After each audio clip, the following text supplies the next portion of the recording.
Nominated for 11 Oscars, has 93 wins and 408 total nominations, and that is Poor Things, directed by Yorgos Lanthimos. This movie has been mostly praised by critics, as is usually the case with a movie like this. Sure. And it seems like it's mostly liked among audiences, but there seems to be some people, Marvin, from a particular side of the aisle that have a very bizarre misunderstanding of this movie. Some reviews I've read saying, WTF did I just watch? A young girl gets groomed into a hooker. Grotesque, creepy, pointless, silly gore and cruelty. It's artsy enough to get critics and Academy voters to love it.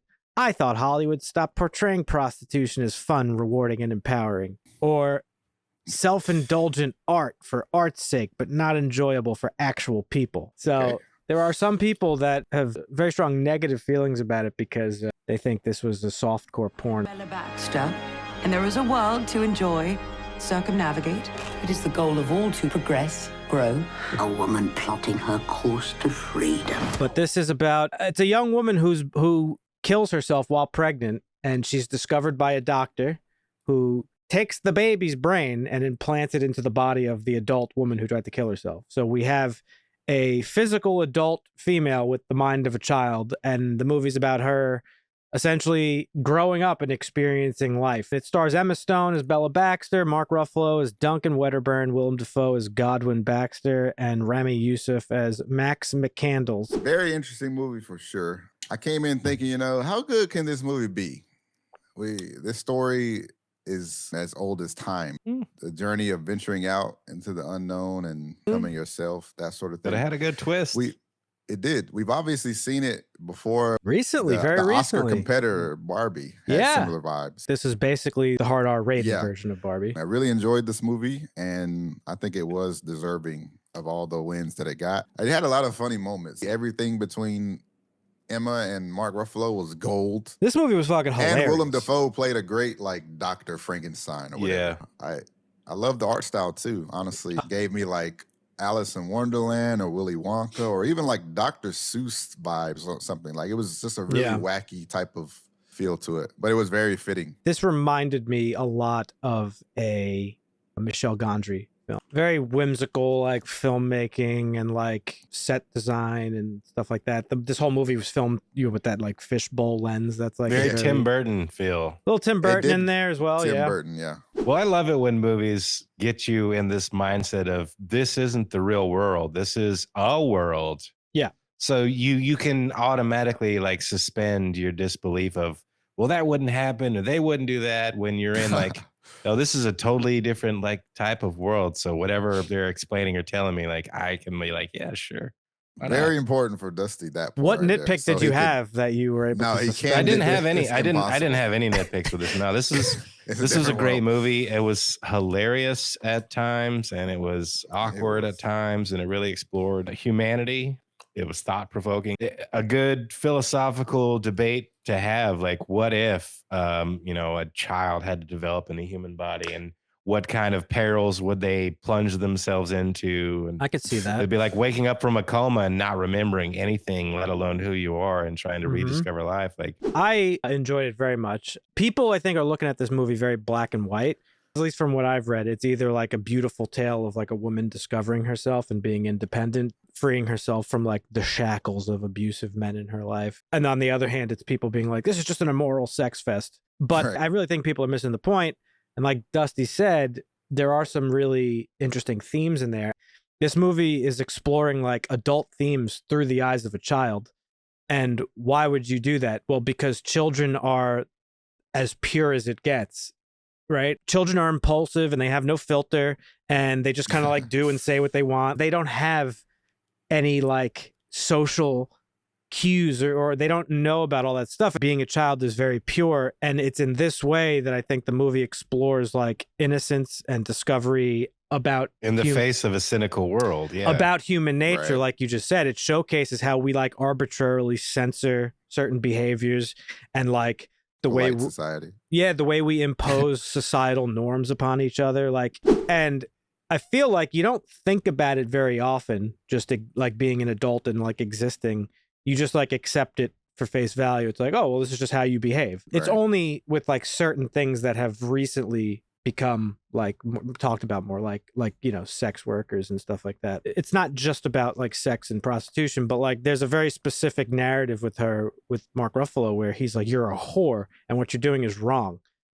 And because she has the mind of a child, she's like, I don't understand why you're mad. There's like a lot of moments in this movie that are really funny where she's Mark like, Ruffalo killed that role. yeah, he's unbelievable in this movie. But she's like very like, well, I don't understand, like, I don't get your reaction. Like, why are you mad? When she first starts having sex, it's like, why don't people do this all the time? Like, it's a very childlike way of looking at things. And as we get older, we tend to get more cynical and cruel and careless and selfish in a way. But it's interesting to me that this movie, she starts that way.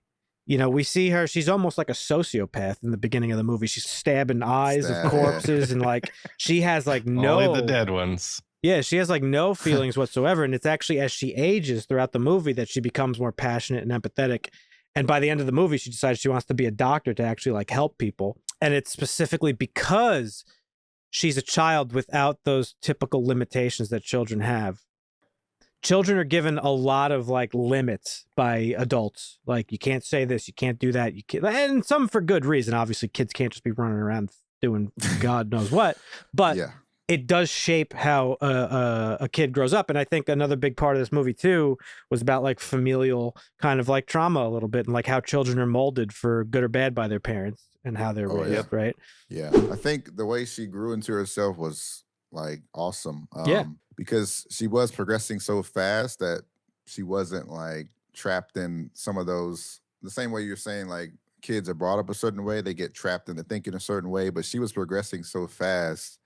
She was able to discover a lot of things by herself and choose like what she really wants to believe in without being influenced too much by like what Mark Ruffalo's character is saying or what anyone's saying. Really, she's really just carving out her own like beliefs. She was able to deduce a lot of things from what she experienced. Yeah, right. Yeah. But she was able to like push back against Mark Ruffalo's interference and whatever because of the fact that she was a child's mom. Like, for sure. Exactly. She's like, I don't understand what you're annoyed about. Like, I went and did something that made me happy. Like, why do you care? So I thought that was great. I don't quite really understand why people are complaining about the sex in the movie. I didn't find it that crazy. I thought it was just maybe too much sex. They didn't have to show it. You could say it was like, got a little excessive. Gripe.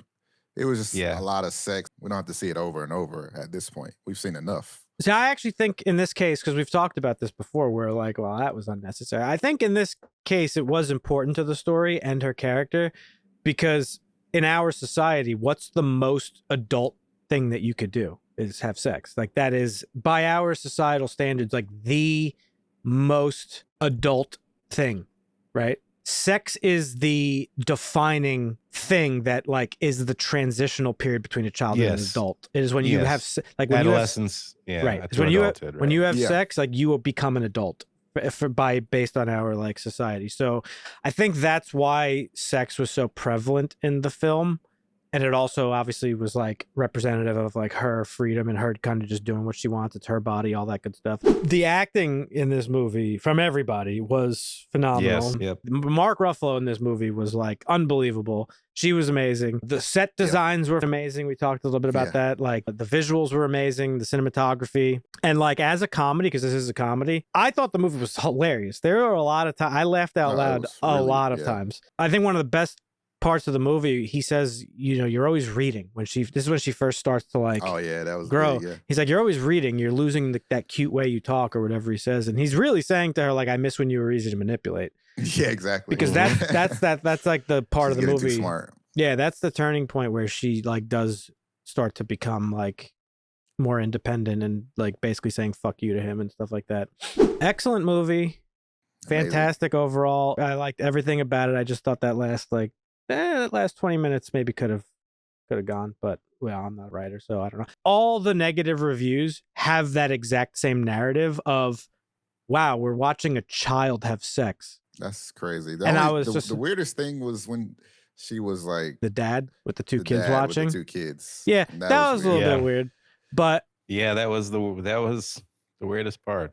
That was a little bit weird for sure. But like, you know, saying that this movie's about grooming and like all this shit, like that's a reach. That's a stretch for sure. Yeah, it's weird. One of the Rotten Tomatoes reviews I saw was like, man, good thing I didn't have my 12-year-old in the room with me. It's like, why would you watch an R movie with a 12-year-old? First of all, you shitty parent. Like, how is that an own? That like, man, good thing I didn't get my kid to watch this with me. Like, that's a cell phone, if anything. Your kid to see Wonka, bro. She didn't show like a lot of real emotion until she saw like those homeless people, and then she started like bawling. And I thought that was like a real shift in her, like coming of whatever, you know. She learned more empathy. Coming of age or whatever you want to call it, I guess. Yeah. Yep. For sure. I thought that was, One like last why funny. am I laying on feather downs and there's babies lying dead next to their mother?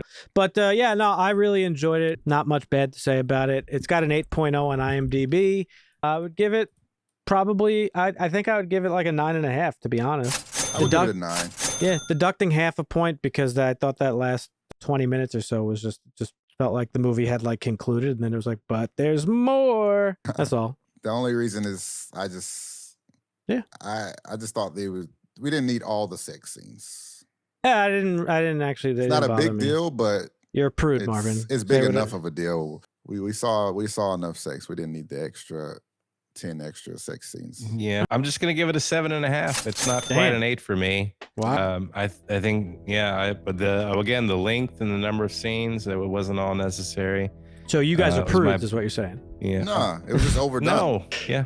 I'm joking. But I think 8 is a fair score, but I can't give it quite an 8 because I thought it could have been done a little bit better. But it was a great overall movie.